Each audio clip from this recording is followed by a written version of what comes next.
Muy bien, pues ahora nos toca cambiar los roles de la siguiente mesa, y estará Adriana moderando las ponencias y Ronald en las preguntas, y aprovecho que nos quedan unos minutitos para que empiece la siguiente mesa para comentarles que mañana, viernes 16 de octubre, vamos a tener la mesa 7 a las 5 de la tarde, que es la mesa que se llama Corporalidad, Teoría Social y Psicología, con 3 ponencias. Y después a las 6:30 está nuestra conferencia magistral que nos dará Cintia Armendáriz Arnés. Ella es investigadora de aquí de la Universidad Nacional Autónoma de México, pero en el campus que tienen acá en Morelia, Michoacán, y nos va a hablar sobre la estrategia del autocuidado y protección del cuerpo ante problemáticas ambientales. Cintia es química, pero se dedica a estudios relacionados con la salud y cuestiones ambientales, ¿no? Entonces va a estar muy interesante y les esperamos también mañana. Y ¿les parece bien si empezamos con la siguiente mesa y le damos la palabra a nuestras moderadoras? Bueno, vamos a iniciar entonces con la mesa 6, que se llama Derechos de los Animales, Especismo y Corporalidad. Y tenemos la primer ponencia que lleva por título ¿Cómo matar a un conejo? Nos expone Alonso García Islas, Hilda Islas. El primero es de la Facultad de Estudios Superiores de Cuautitlán, de la UNAM, en México. Hilda es del Centro Nacional de Investigación, Documentación e Información de la Danza, CENIDI. Nada más con nombre. De Limba. Y le cedo la palabra. Bien, buenas tardes a todos. Esperemos que se encuentren bien. Como ya lo mencionaron, estoy aquí con la maestra Hilda Islas y yo soy Alonso García. Nosotros vamos a presentar un escrito que se llama ¿Cómo matar a un conejo? Y bueno, al final queremos mostrarle un pequeño video que surgió de este diálogo que fuimos construyendo conforme íbamos trabajando en este escrito. Entonces, pues empezamos. Buenas tardes a todos, empezamos. El texto que aquí presentamos está escrito por Alonso García Islas, que es mi hijo mayor, y yo misma. Alonso es estudiante de Medicina Veterinaria y Zootecnia en la UNAM. Desde pequeño, 3 o 4 años y muchos años después, capturaba con su pequeño cuerpo las cualidades y matices, velocidades e impulsos del movimiento de muchos animales, de tal modo que uno podía ver a muchos seres manifestándose. Desde un T-Rex, algún gran felino o un suricato, se reproducían fielmente en el cuerpo de ese pequeño ser humano. Personalmente, procediendo del ámbito de la danza y con algún conocimiento del análisis del movimiento Laban y por supuesto con todo mi amor de mamá, quedé encantada por la empatía con la que ese cuerpecito podía capturar las lógicas de movimiento de otras especies, en una suerte de vínculo animista del alma, pero que se encarnaba en acción. Por supuesto, nuestra vida familiar ha estado llena de animales fijos o transitorios que han ocupado nuestros espacios y nuestras almas de manera contundente. Acariciar, cuidar, proteger y albergar ha sido una actividad familiar recurrente. Ya en sus 20, me enteré de que Alonso en su carrera universitaria debía aprender a matar animales, específicamente conejos. No entendí de qué manera él podía lidiar con esos contrastes entre ser casi un animal a constituir la verticalidad que decide si estos otros seres viven o mueren. Nos costó conversaciones al borde de las lágrimas, incredulidad y dolor de mi parte, y dolor, pero seguridad ética en él.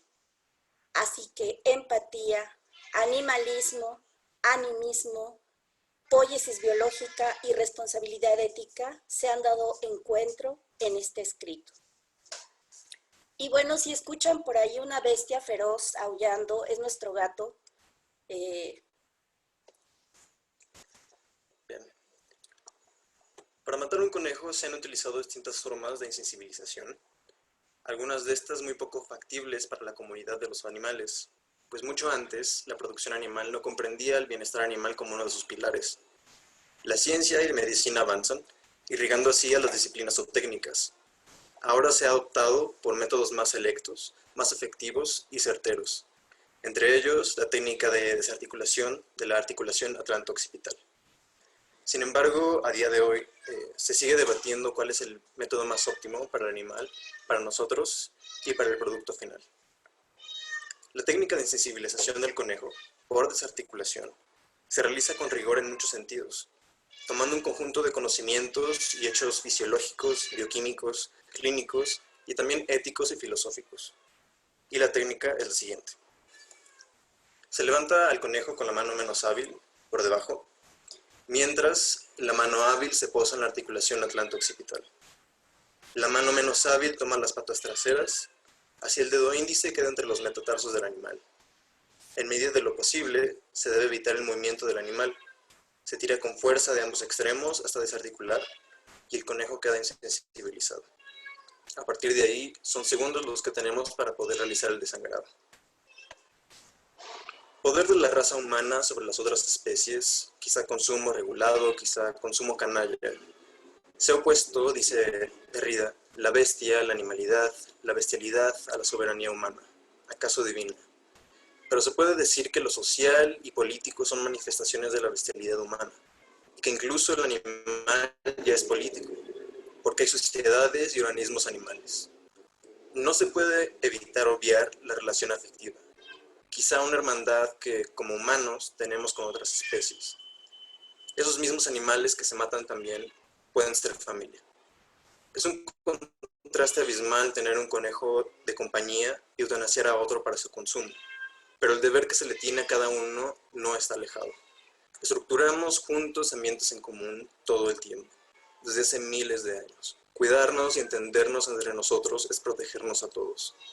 La muerte es el simbolismo de cambio más puro y honesto, y debe manejarse y tratarse con respeto. El consumo de animales es uno de los pilares de la alimentación humana, y mientras eso continúe, la muerte inducida a animales para consumo debe hacerse bien, de manera ética, técnica, profesional e indudablemente responsable. La relación entre las especies es compleja. El animal es alimento, pero también lo es afecto.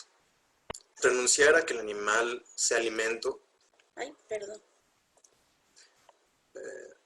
Renunciar a que el animal sea alimento puede tener consecuencias en esta complejidad del sistema Tierra.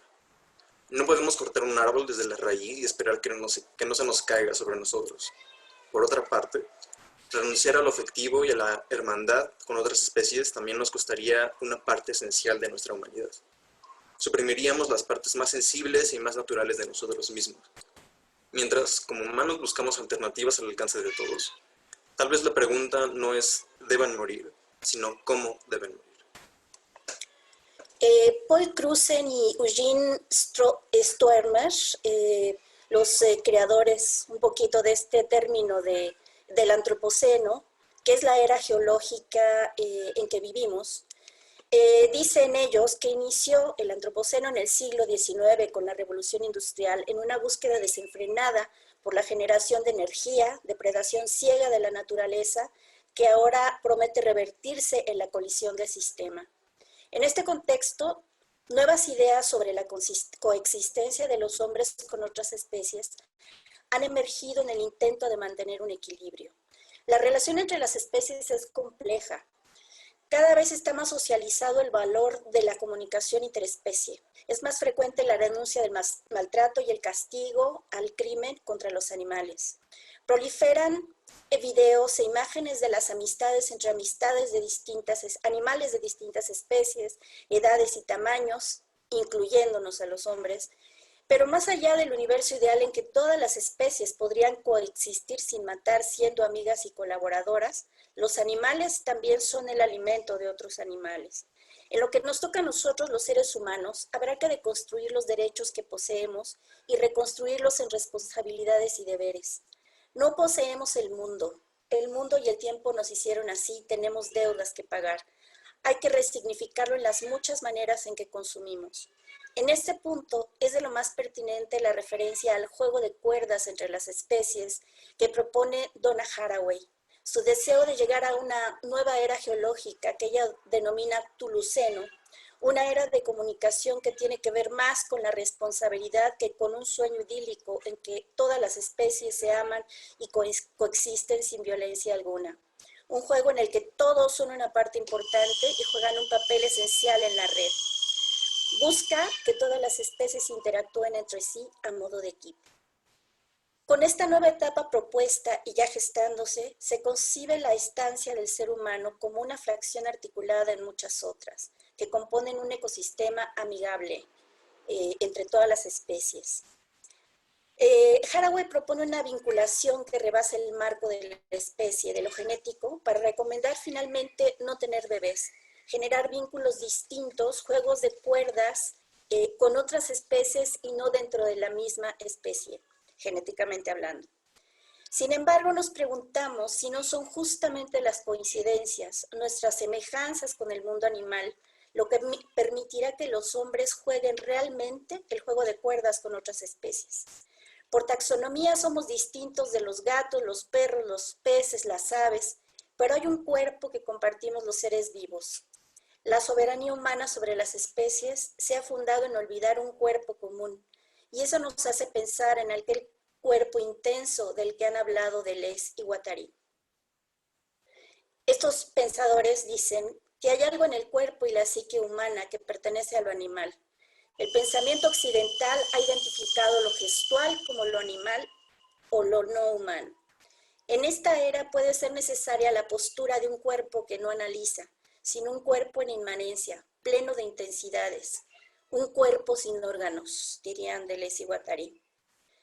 De hecho, Guattari dice que una concepción animista de la subjetividad alude a una disposición corporal que huele, percibe y significa a partir del contacto del cuerpo con las materias y las superficies. Las materias hablan y el cuerpo escucha. Una antropóloga, Bárbara Glosewski, dice que si no hay lenguaje hablado, estamos tratando con lenguaje animal, sin escritura ni sintaxis. Este lenguaje va más allá de sistemas simbólicos y de la distinción significante-significado. Ser animal, seguir las huellas, tal vez como depredador, tal vez solo para encontrar agua para beber. Saber sencillamente leer las huellas nos emparenta con aquellos seres estudiados por la etología. El cuerpo sin órganos, lo llaman los autores, experimenta más que interpreta. Es nómada, se mueve, conecta con los deseos, es un continuum de intensidades a través de agenciamientos que enlazan un lugar, un plan y una colectividad. El cuerpo sin órganos parece similar a la idea de Carlos Castaneda del nahual, el tonal. Comprende la organización orgánica, las interpretaciones y los movimientos de la subjetivación. Es una entidad que se construye lejos de las asignaciones y jerarquizaciones científicas. El cuerpo sin órganos no es la dimensión fantasmática del inconsciente freudiano. En este punto es interesante lo que algunos teóricos han localizado con respecto de la potencia, ya no solo del cuerpo, sino del cuerpo en movimiento. Juan Alberto Garralda, que es un psicoanalista argentino, propone que aunque Freud habló de la importancia del movimiento en la constitución del aparato psíquico, deja de lado que esta pulsión no solo es sexual, sino fundamentalmente un proceso dinámico, carga energética, factor de motilidad que tiene un origen biológico.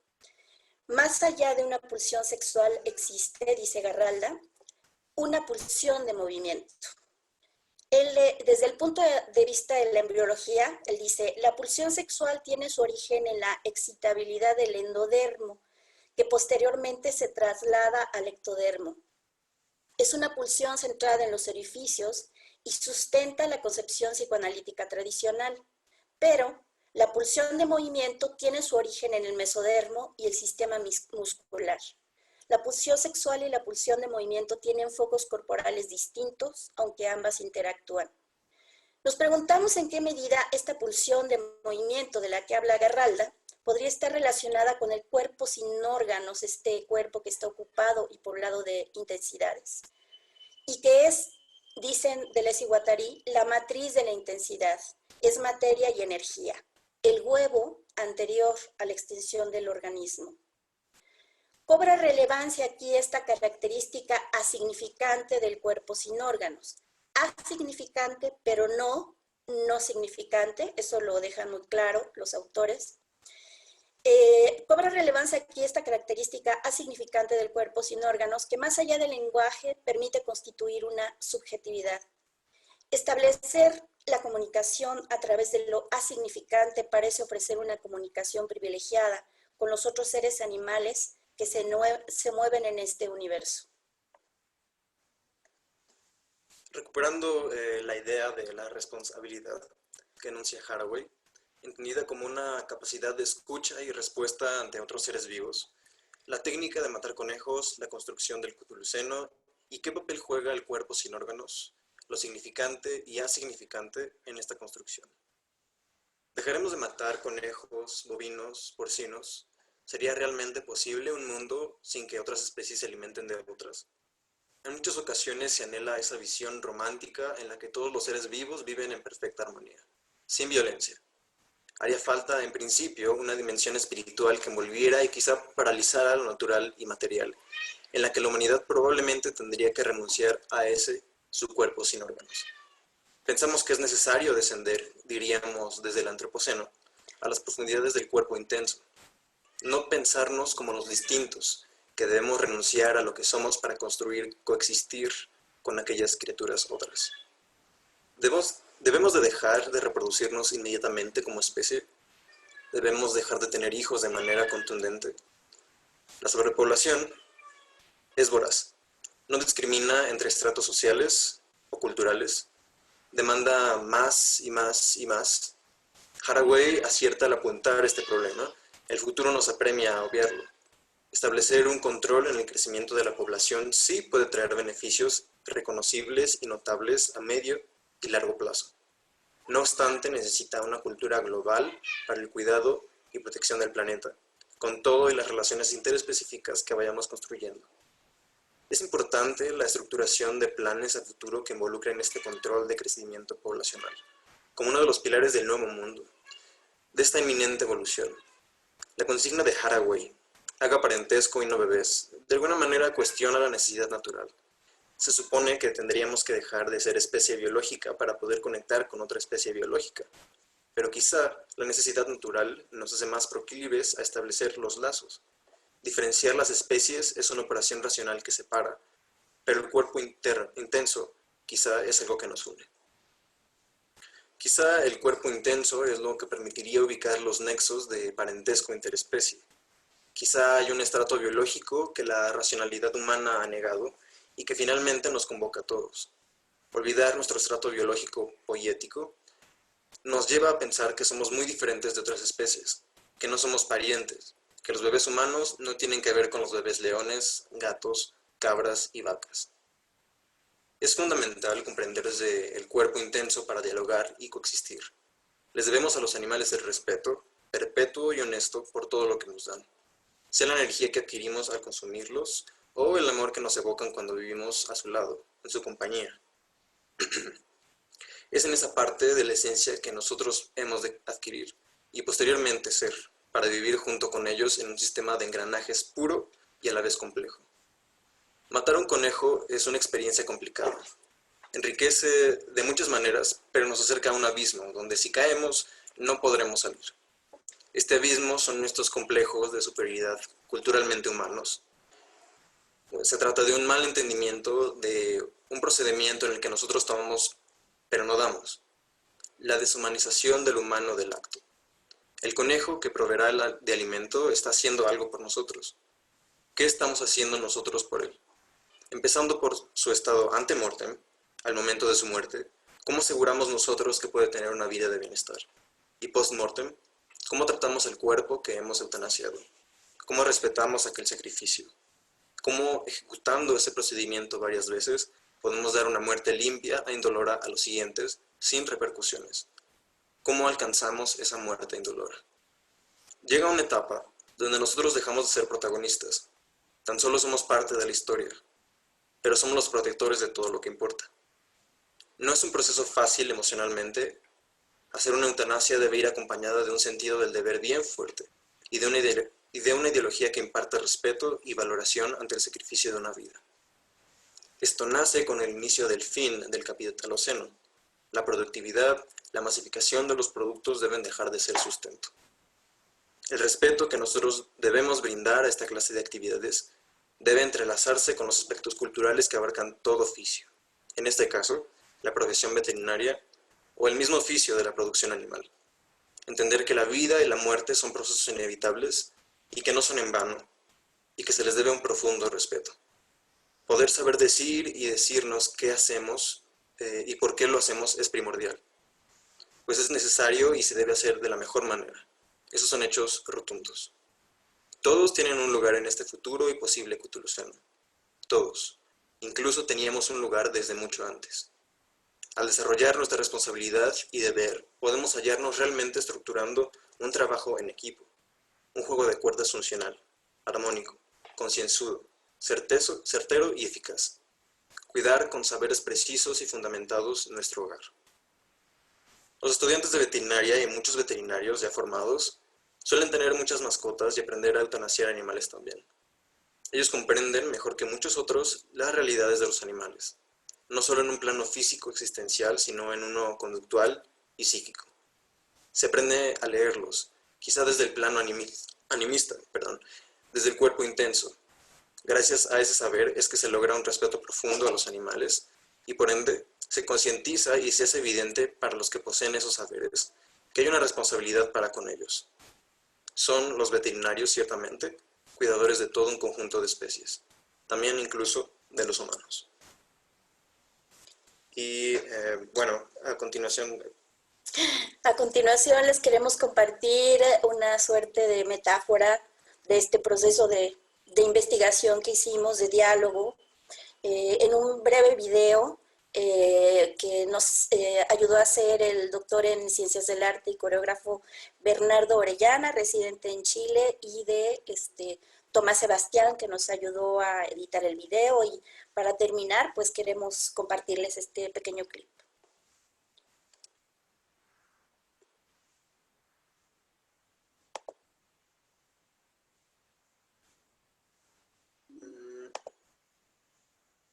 Estamos un poco lentos creo que está funcionando.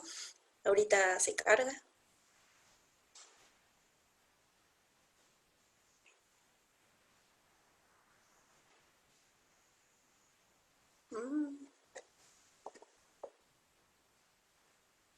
Ay. La técnica.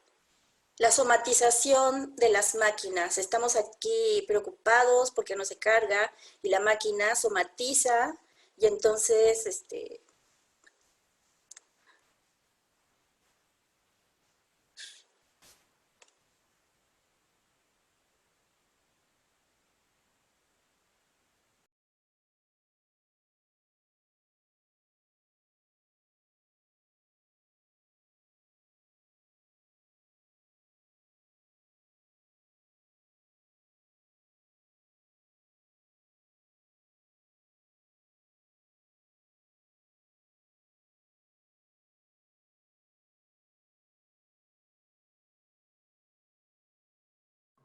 No sé a ustedes, yo veo la imagen suspendida.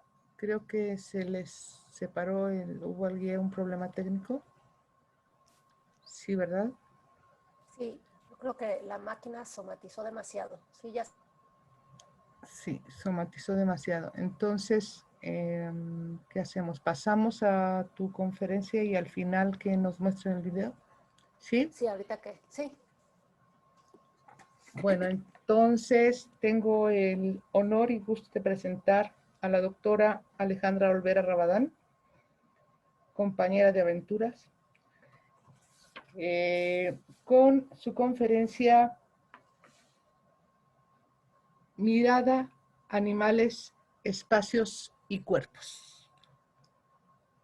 Recuerden hacer sus preguntas mientras están transcurriendo las conferencias en el chat del Facebook, y los ponentes pueden hacer sus preguntas por medio del Zoom.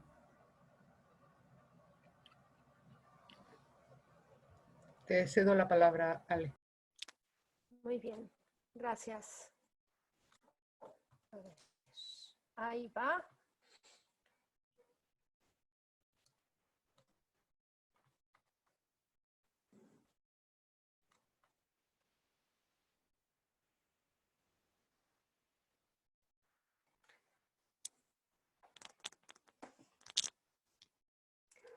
En nuestra experiencia cotidiana, la mirada es central en la relación que establecemos con el mundo.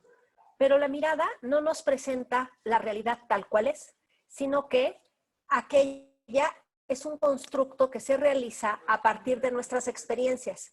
Es la conformación de la mirada. En la conformación de la mirada es fundamental nuestra relación con el tiempo, el espacio, la locomoción y la tecnología. En este breve texto quisiera adentrarme en la reflexión sobre una paradoja que el confinamiento nos ha hecho experimentar en términos de la mirada y de nuestra relación con el movimiento y el espacio. Además, presentaré cómo hemos abordado esta paradoja a partir del proceso de creación de la obra de danza filmada Animales Ocultos en la que además se aborda nuestro vínculo con los animales. El modo en que ciertas tecnologías han empezado a interactuar con nuestra vida ha transformado nuestra manera de construir la mirada. Lo interesante de los cambios en la mirada es que han hecho que sea posible compartir con otras personas nuestra mirada particular por medio de las imágenes, del mismo modo en que por medio de la palabra hablada o escrita compartimos el pensamiento. Este proceso inició con la aparición de la fotografía en el siglo XIX. La fotografía nos permitió compartir una imagen fija no de la realidad, sino de nuestra mirada. Sin embargo, el hecho de que seamos seres de la locomoción hace que tanto nuestra corporalidad como nuestra mirada estén construidas en relación con el movimiento. Es por esto que el cine nos ha resultado tan interesante desde su aparición. Las primeras filmaciones eran estudios sobre el movimiento. Una de las más importantes en la historia de la danza es la película Dance Serpentine de Loie Fuller, filmada por los hermanos Lumière en 1895.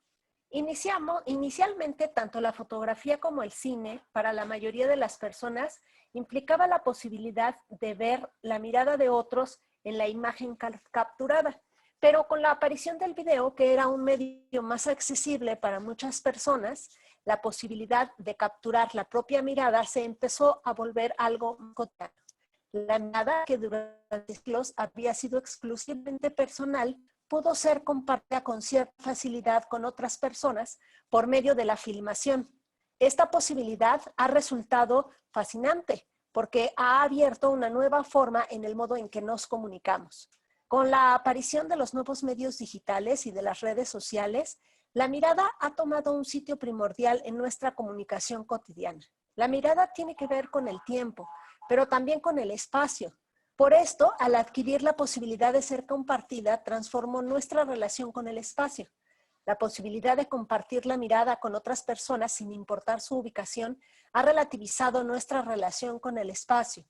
Al poder observar en tiempo real lo que ocurre en el otro lado del planeta, se han acortado las distancias en términos de nuestra experiencia corporal, porque la mirada se construye desde el cuerpo. Ver implica en cierta medida estar, sobre todo cuando se puede tener cierto grado de interactividad con lo que se ve. En una primera instancia podríamos pensar que la virtualidad es algo que ha llegado a nuestra vida y que el confinamiento que hemos vivido producto de la pandemia de COVID-19 únicamente ha intensificado nuestra relación con lo virtual. El confinamiento, sin embargo, ha producido una paradoja en la construcción de la mirada. En el confinamiento, la virtualidad ha adquirido un componente que ha vuelto a anclar nuestro cuerpo en el espacio real. Casi cada vez que entramos a la virtualidad, se hace presente el hecho de que estamos ahí no por elección, sino por la inevitable sustitución del encuentro presencial y del desplazamiento que éste implica. Para explicar dónde está la paradoja, quiero recordar la idea de que existe una relación entre la mirada y el cuerpo. Esto es importante porque nuestro cuerpo está definido por la locomoción y esta vincula al cuerpo con el espacio y con el territorio. Habitualmente nuestro territorio es bastante amplio. Se extiende varios kilómetros fuera de nuestra casa. Cuando salimos de ese rango, el espacio deja de resultarnos familiar y nos sentimos fuera de nuestro territorio.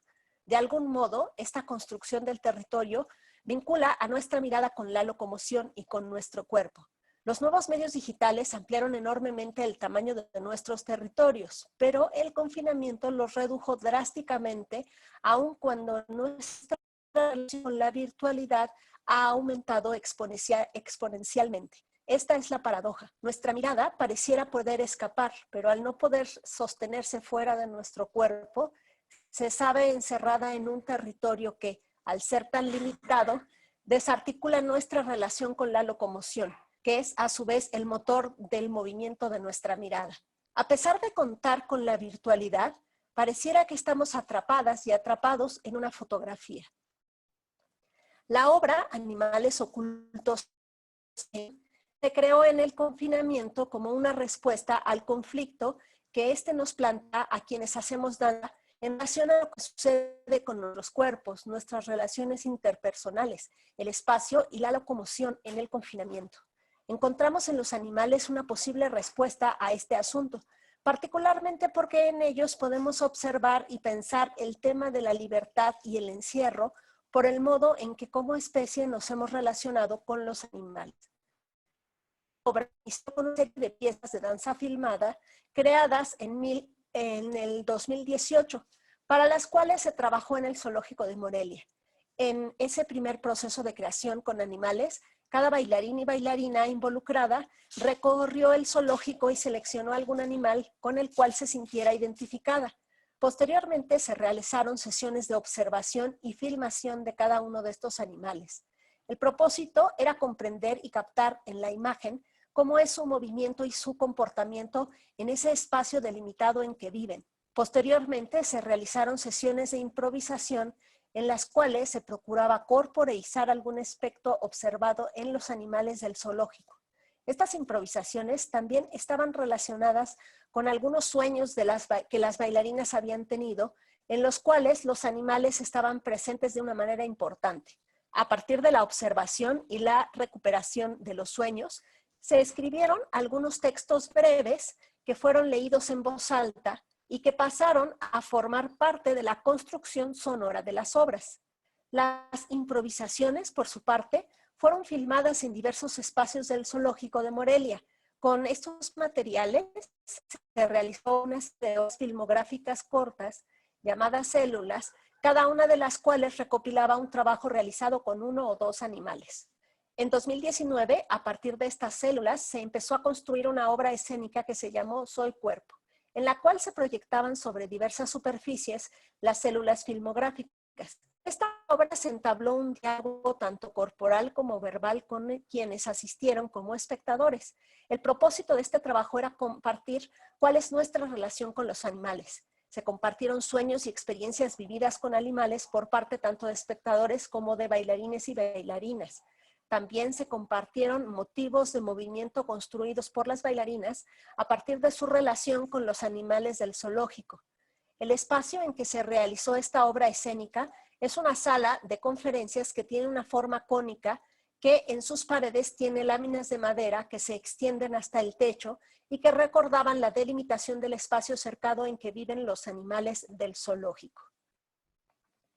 En esta misma serie de células filmográficas con los animales, se construyó otra obra escénica que estaba dirigida para niños y niñas.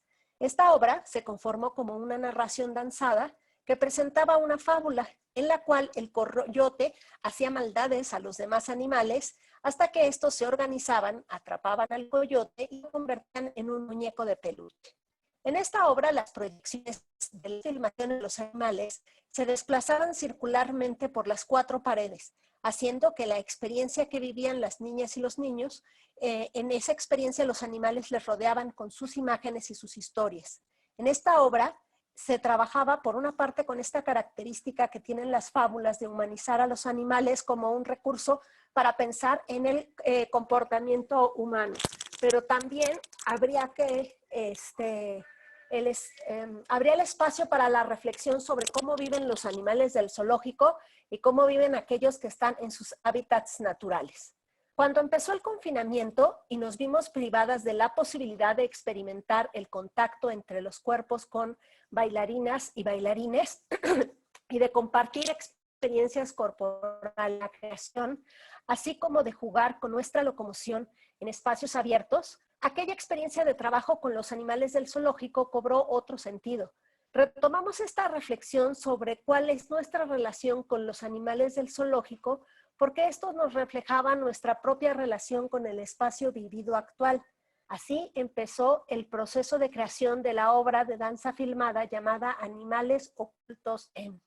En el proceso de creación de esta obra se retomaron las filmaciones realizadas en 2018 del zoológico y se realizaron diversas improvisaciones a partir de la corporalización de las observaciones de dichas filmaciones. Se trabajó también con improvisaciones en las que se jugaba con la diferencia que puede haber entre animales en cautiverio y animales en su hábitat natural. Todo esto desde los cuerpos humanos en cautiverio. Estas improvisaciones fueron realizadas dentro de las casas y filmadas procurando construir visualmente y no solo corporalmente nuestra relación con el espacio y con los animales, de manera tal que la mirada y la reflexión sobre estos temas quedara capturada en las filmaciones y construida posteriormente en la edición de la obra filmada completa. En otro momento se llevó una actividad que se extiende un diálogo que consistió en un quiz todos los desplazamientos que se realizaban dentro de la casa. En sus actividades cotidianas, las bailarinas participantes. Esta actividad era una acción equivalente a la que se había realizado en 2018 con la observación y filmación de los movimientos de los animales del zoológico. La acción de registrar el movimiento corporal en esta ocasión es evidentemente del acto de filmar, pero la acción de tomar estas imágenes e integrarlas en la edición a la obra filmográfica responde al reconocimiento de la acción centrada, el movimiento, en todo proceso de filmación. Al iniciar el proceso de creación de la obra Animales Ocultos en, también nos dedicamos a hacer observación directa de los animales, pero en esta ocasión observamos los animales libres que se pueden ver desde las ventanas de nuestras casas. En esta observación los roles se habían invertido y el tema de la libertad y el confinamiento tuvieron que ser repensados. Varios asuntos resultaron evidentes después de estas observaciones. Primero, que las ciudades son también ecosistemas y en ellas convivimos con los animales más de lo que somos conscientes. Segundo, que le prestan poca atención a nuestra relación con el entorno y el impacto que en él y en los tienen. Tercero, que construimos nuestra relación con el espacio a partir de un sentido de superioridad que tenemos como enredo con los animales. Esto puede ser comparado con el sentido de superioridad racial y cultural que tienen a los humanos en relación con otros que consideran inferiores. En este sentido, la superioridad que para algunas personas justifica el racismo y la discriminación entre personas.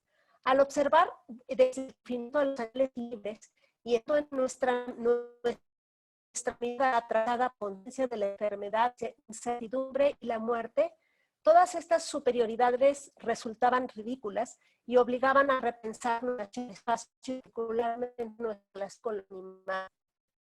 Así como años antes habíamos prestado atención a nuestro observación, movimiento y conducta que estos tienen en sus reducidos espacios, para este proceso de creación prestamos atención a nuestros propios movimientos y conductas en los espacios reducidos que son nuestras casas. En ambas observaciones fue evidente cuán inapropiadas son tanto las jaulas del zoológico como nuestras casas para poder desplegar nuestras necesidades de locomoción.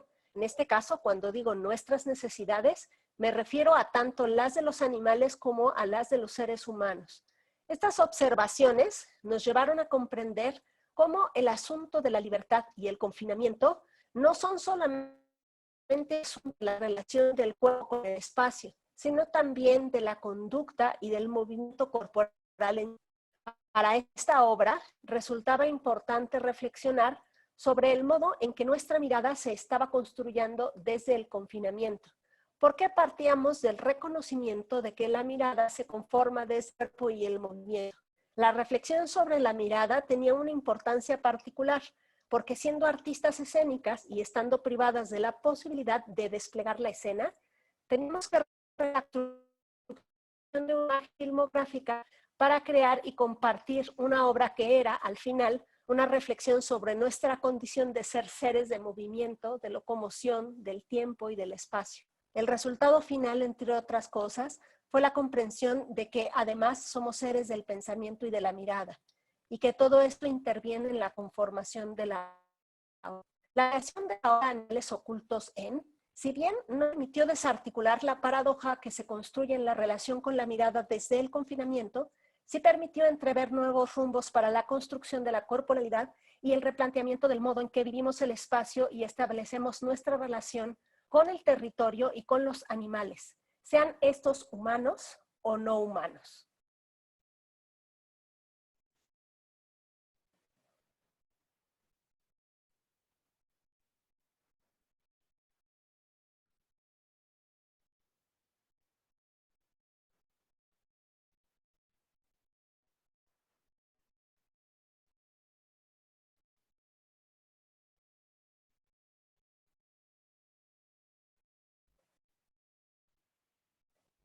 Lo interesante de la paradoja que es que me encerró seguiré desde el conocimiento y quizá, solo quizá, haber experimentado la paradoja nos permita hacer conciencia del papel que tiene el cuerpo y su movimiento en la construcción de la mirada, con lo cual adquiriremos la posibilidad de repensar nuestra relación con el territorio.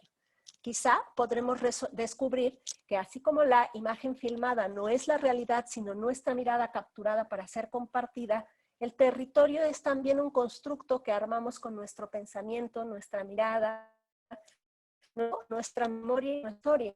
Quizá podremos reconstruir nuestro territorio sabiendo de él, a veces pertenecientes a él. Quizá podamos reconocer la importancia de la locomoción, del movimiento y de nuestro cuerpo presente en las relaciones interpersonales. Quizá podamos reconocer que tanto nuestros pensamientos y miradas están entrelazadas con las de las demás personas por medio de las imágenes y las palabras que generamos. Muchas gracias. Muchas gracias a Alejandra y a Hilda y a Alonso. Gracias por permitirnos repensar nuestra relación con las especies, con el espacio, con la mirada. No sé si Hilda, si ya tuvieran el video para poderlo ver. Sí, ya. Sería lindo que lo pudiéramos ver. Muchas Claro. gracias.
Ah, no se oyó el audio, no se escuchó el audio, ¿cierto? No. Ay, qué barbaridad. Es que no sabemos cómo compartirlo con audio.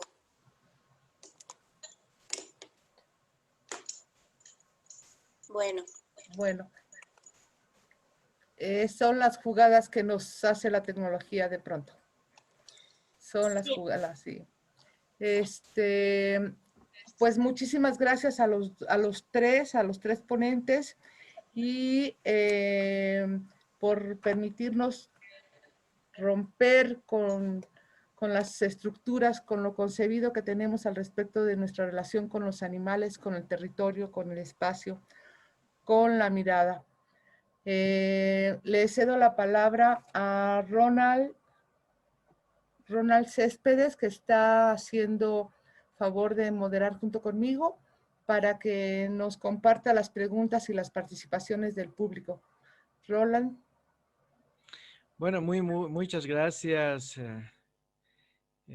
por la exposición, Alonso, Hilda y pues también Alejandra.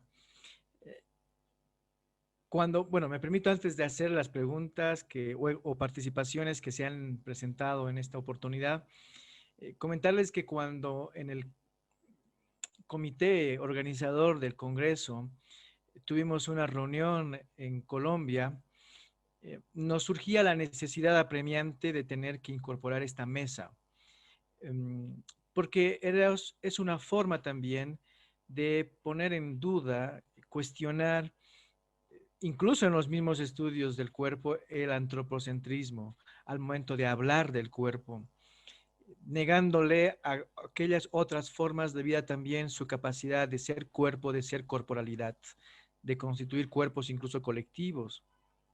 Entonces, en ese sentido, es la primera oportunidad que habilitamos esta mesa y pues ciertamente para mí ha sido muy motivacional lo que he escuchado y además interpela, cuestiona, se buscan alternativas de reflexión o similitudes en las que el cuerpo también puede participar en esos espacios. En ese sentido, pues, Luis Gabriel señala lo siguiente: una de mis ideas y sentires con respecto a los animales y el ser humano es la siguiente. La gran misión del ser humano es el cuidado de la vida del planeta. Nosotros, los guardianes de la vida en este planeta. Sé que la carne es parte de la dieta del ser humano, pero es importante que cuando se sacrifiquen estos animales sea de la manera menos cruel y más pasivamente para los animales. Más adelante, Stuf Enrique dice, esta necesidad de comunicarnos, de movernos desde el reconocimiento y ubicación de nuestra primera pulsión, enérgicamente nos retroalimentamos ritualmente. Mandan igual saludos y felicitaciones a Hilda, Alonso y Alejandra. Y más adelante también señalan de que ha habido una buena reflexión en el cambio de la mirada a partir del desarrollo tecnológico.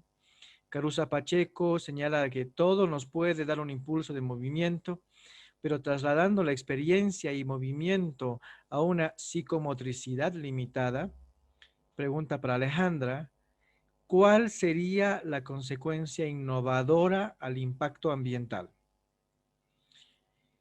Y pues finalizamos con otras intervenciones y preguntas. Viene aquí Israel Chavira, quien pregunta. Supongo que esto es para Alejandra por el contenido, pero bueno, podría responderlo también Hilda y Alonso. ¿Cómo se puede integrar toda esta visión que exponen en las prácticas danzarias, más allá de las coreografías, dentro de las diferentes instancias educativas de esta disciplina? Quizás me refiero a cómo aterrizar un poco más el discurso de lo transdisciplinar en la acción. Felicidades por ambas ponencias. Entiendo que es una pregunta para Alejandra, por el sentido. Otra pregunta para Alejandra. Alejandra, Interesante los años de construcción. ¿Será que tienes alguna idea de qué podría seguir? Quizás la posibilidad de interactuar directamente con los animales.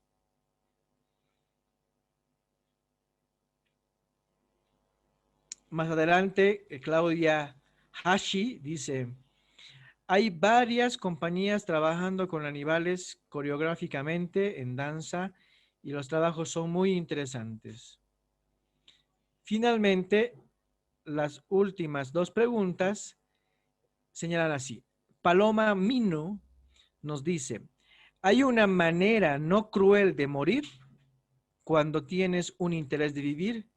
Entiendo que esta pregunta va dirigida para Alonso e Hilda. Hilda, y de Alonso. ¿Hay una manera no cruel de morir cuando tienes un interés de vivir? Y finalmente, Circe Miranda pregunta.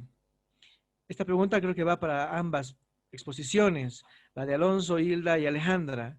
¿Realmente somos conscientes del especismo? Esas son las preguntas y bien las intervenciones que se han planteado en torno a la mesa número 6. Adriana.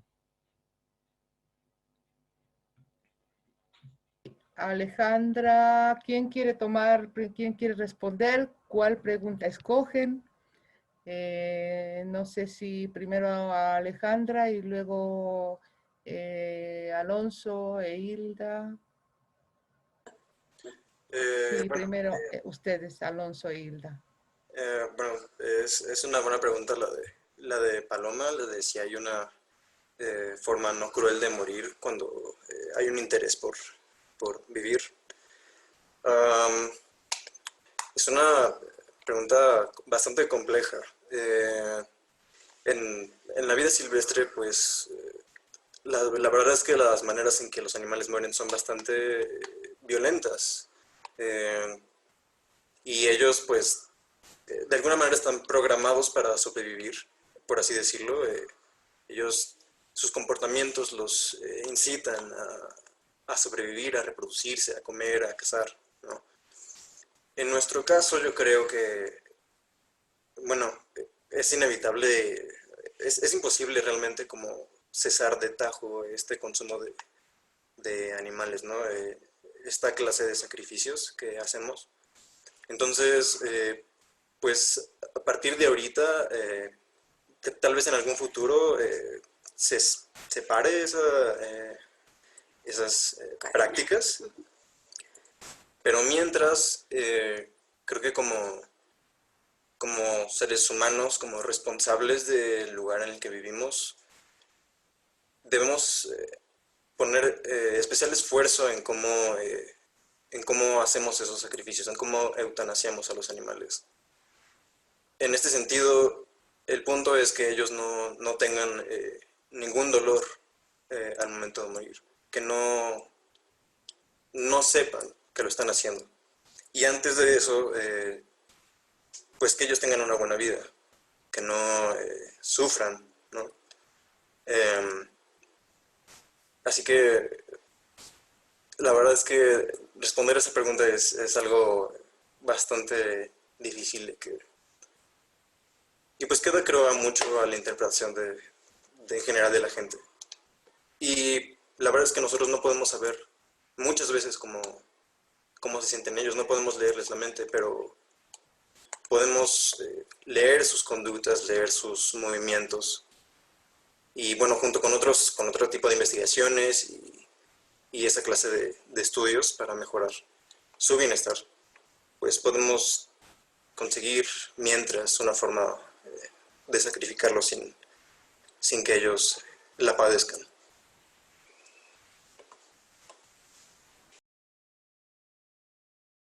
Hilda, ¿querrías agregar algo? No, más bien quiero acordarme de las otras preguntas. Voy a repasar. Gracias. Sí. Alejandra, ¿quieres tú participar? Ok, sí, yo quiero empezar con la última pregunta, que está de si somos realmente conscientes del especismo. Yo creo que no lo somos. Y creo que eso es uno de de las reflexiones que surgió cuando estábamos haciendo esta obra que les presenté, esta última, justo, ¿no? De la toma de conciencia de nuestra incapacidad para comprender y para desarticular esta superioridad que como especie tenemos en relación con todo, no solamente con los animales, incluso con nuestros, digamos, otras personas, ¿no? Entonces, es un asunto que creo que implica un montón de cosas en términos sociales, pero también en términos personales, ¿no? Desarticular esto. Ahora, me voy a otra pregunta que es ¿de qué relación, digamos, o qué, digamos, posibilidad tenemos de interactuar directamente con los animales? Con los animales del zoológico, al menos el zoológico de Morelia, no se puede. No nos dieron chance, sí lo intentamos, pero no se pudo. Lo más que pudimos hacer fue interactuar a través de las rejas. Y sí se llega, cuando se permanece mucho tiempo ahí con los animales, sí se llega, a pesar de la distancia que implica la reja, a tener cierto diálogo, ¿no? No con todos, algunos se prestan más, algunos hasta buscan, ¿no? Esa interacción, pero sí lo intentamos y no se pudo. Pero bueno, existen muchos otros animales en nuestro entorno, ¿verdad? Con los que podemos interactuar, ¿no? Esto va a otra pregunta que tiene que ver con la cuestión del ambiente. A ver, no hablé de este proyecto porque de la cuestión del impacto ambiental, bueno, porque ahora estaba centrada más en la cuestión de los animales, pero con Cintia Armendáriz, que es nuestra conferencista de mañana, hicimos un trabajo de creación e investigación sobre un problema ambiental. Y una de las cosas, digamos, importantes fue un trabajo que hicimos entre estudiantes de la licenciatura en danza con estudiantes de la licenciatura en ciencias ambientales de la ENES, de la UNAM y de la Universidad Michoacana. Un semestre entero estuvimos trabajando en ese proyecto. Estudiamos particularmente el problema de los aguacates en Tingapato, que es una unidad relativamente grande de Morelia, todos los problemas de salud, y lo interesante, digamos, que hay en desarrollar este trabajo como interdisciplinario, es de alguna manera que quienes bailamos llevamos a cualquier acción que hagamos esta conciencia de que somos cuerpo. Y de ahí, cuando tomamos conciencia de que realmente tenemos un impacto ambiental con todas nuestras acciones, se pueden generar como ciertas experiencias y ciertas estrategias que permitan, a partir de esa conciencia, esa recuperación del cuerpo que somos, también la recuperación de la idea que también somos nuestro ambiente, ¿no? Y la posibilidad de entretejer o de volvernos a poner no solo en cuerpo, sino volvernos a poner en territorio, ¿no? Por eso empecé hablando de esta cuestión de la mirada y el territorio. Nosotros somos ese territorio. En ese sentido, cualquier acción que nosotros hagamos tiene un impacto ambiental. Y si ni siquiera somos capaces de ponernos en cuerpo, pues mucho menos somos capaces de ponernos en territorio, ¿no? Y comprender qué pasa en nuestra interacción. Y esto es aplicable con las personas, con lo que la obra de la ponencia de Ana de la mesa anterior, con otras personas en nuestra interacción con los animales, en nuestra interacción con el ambiente, ¿no? Entonces, al final, digamos que ese es como el hilo conductor que podría llevarnos a cuestiones ambientales en este tipo de trabajo, ¿no? Y luego, para terminar esto que planteaba Israel, aterrizar, bueno, más en el discurso transdisciplinar, pues ese ejemplo que puse del trabajo que hicimos de ciencias ambientales es un ejemplo de un trabajo transdisciplinar en ese sentido y focalizado justo en procesos educativos de formación, ¿no? Y que nos cambió tanto a quienes estudian ciencias ambientales como a quienes nos dedicamos en la danza, en nuestros propios haceres y en nuestras conciencias de quiénes somos, ¿no? Y cómo interactuamos con el mundo. Entonces, pues yo creo que eso sería todo de mi parte. Ronald, no sé si queden todavía preguntas pendientes. Si nos pudieras ayudar a recordarlas, porque los que estamos en Zoom no estamos en el Face y Claro que sí, no tenemos rápido con acceso. todo gusto te vuelvo a leer las preguntas que se han planteado. A ver, vamos desde arriba, las voy a volver a leer porque son varias, entonces las voy a compartir con ustedes. Primero, había algunas intervenciones en el sentido de proposiciones. Por ejemplo, Luis Gabriel Zaragoza dice que una de mis ideas y sentires respecto a los animales y el ser humano es la siguiente. La gran misión del ser humano es el cuidado de la vida del planeta. Nosotros somos los guardianes de la vida de este planeta. Sé que la carne es parte de la dieta del ser humano, pero es importante que cuando se sacrifiquen estos animales, sea de la manera menos cruel y más pasivamente para los animales. Más adelante, Enrique señala esta necesidad de comunicarnos, de movernos desde el reconocimiento y ubicación de nuestra primera pulsión, enérgicamente nos retroalimentamos ritualmente. Más adelante también, otras preguntas, la de Carusa Pacheco señala, por ejemplo, todo nos puede dar un impulso de movimiento, pero trasladando la experiencia y movimiento a una psicomotricidad limitada, pregunta, ¿cuál sería la consecuencia innovadora al impacto ambiental? Entiendo que aquí se está preguntando a Alejandra. Vuelvo a repetir, todo nos puede dar un impulso de movimiento, pero trasladando la experiencia y movimiento a una psicomotricidad limitada, ¿cuál sería la consecuencia innovadora al impacto ambiental? Más adelante, otras preguntas que se han planteado. Esta, la de Israel Chavarría. No, disculpen. Israel Chavira. Pregunta, ¿cómo se puede integrar toda esta visión que exponen en las prácticas danzarias? Pregunta para Alejandra y también seguro para Hilda y Alonso, por los videos que han expuesto, más allá de las coreográficas dentro de las diferentes instancias educativas de esta disciplina. Quizás me refiero a cómo aterrizar un poco más el discurso de lo transdisciplinar en la acción. Pregunta para Alejandra, de Sergio Rojas Granados. Alejandra, interesante, los años de construcción. ¿Será que tienes alguna idea de qué podría seguir? Quizás la posibilidad de interactuar directamente con los animales. Otra, la de Claudia Hashi.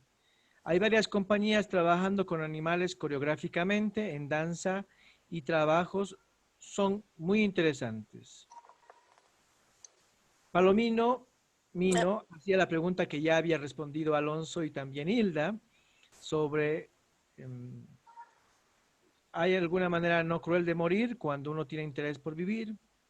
Mira, Ronald, se me ocurre que podríamos conectar esta que ya se respondió con el comentario que hacía Luis Gabriel Zaragoza al principio sobre esta cuestión de los hábitos o del estado de cosas actual que existe con respecto a los animales, ¿no? O sea, yo creo que la cuestión va mucho más allá de decir, se considera a los animales mercancía, no, es que la verdad me parece que hay una cuestión ética y una necesidad efectivamente de construir redes, de jugar al juego de cuerdas que menciona Donna Haraway.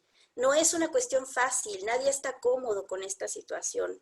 Yo, digamos, todo este trabajo un poco surge porque, curiosamente, aquí los compañeros de Alonso que de repente han estado aquí, todos están plagados de animales que cuidan, que aman, ¿no?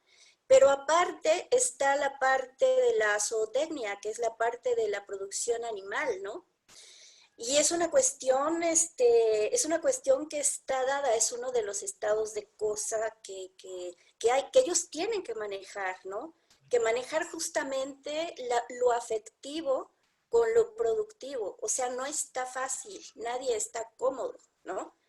Y hay que tener una posición ética y ese es un trabajo que todos, tanto los profesionales de la veterinaria como los que, pues que simplemente podemos ser una de dos consumidores y también dueños de mascotas, tenemos que aprender a conciliar y entender esta situación, porque si no te vuelves loco, la verdad, te vuelves loco.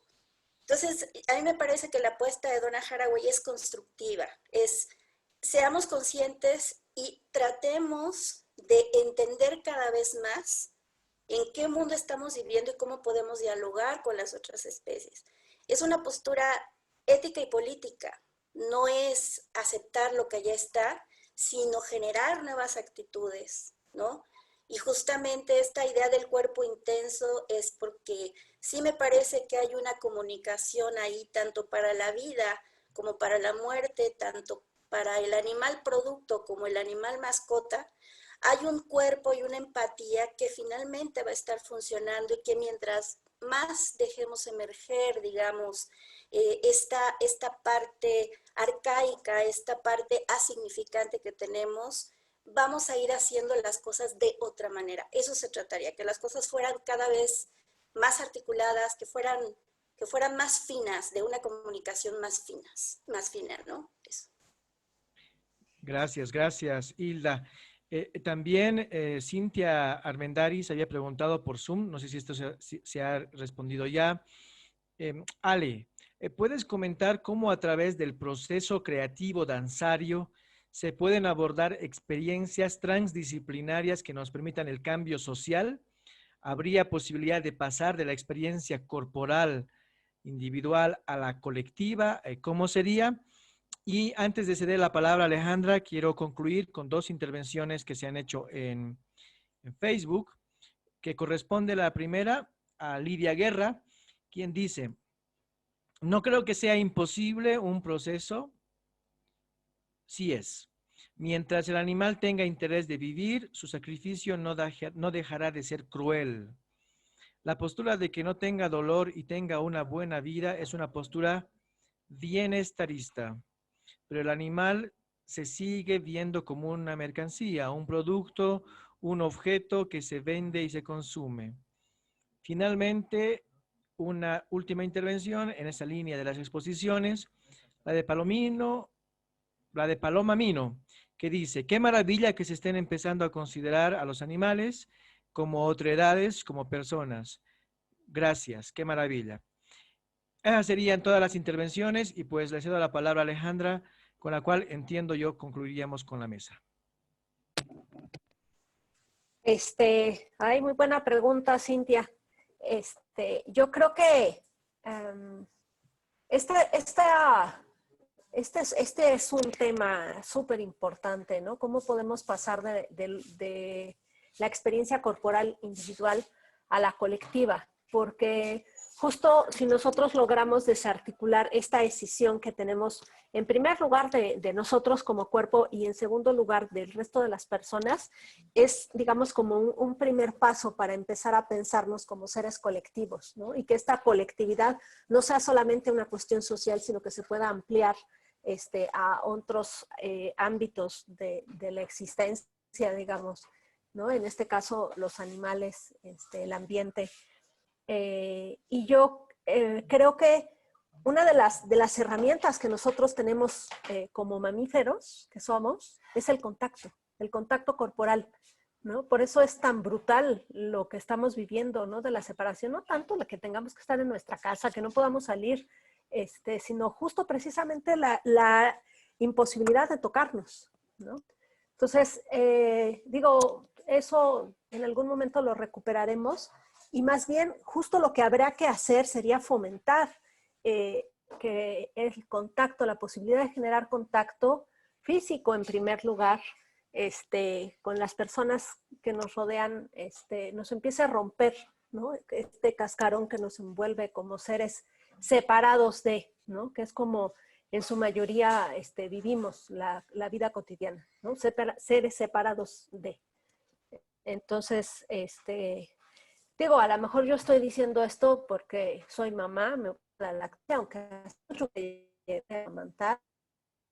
Y soy bailarina y me gusta el contacto. Es una necesidad vital desde mi perspectiva, ¿no? Que es lo que nos abre al mundo. Entonces, y bueno, la mirada también, pero no sentido. Sería, creo que eso. Bueno, pues agradecer la presencia de todos. Un placer compartir la moderación contigo, Ronald, y muchísimas gracias a los ponentes, y a ver si duermo de todo lo que me dejaron de tarea para pensar, porque es un montón de cosas que tienen que ver con el modo en que vivimos, hasta en las cosas más sencillas.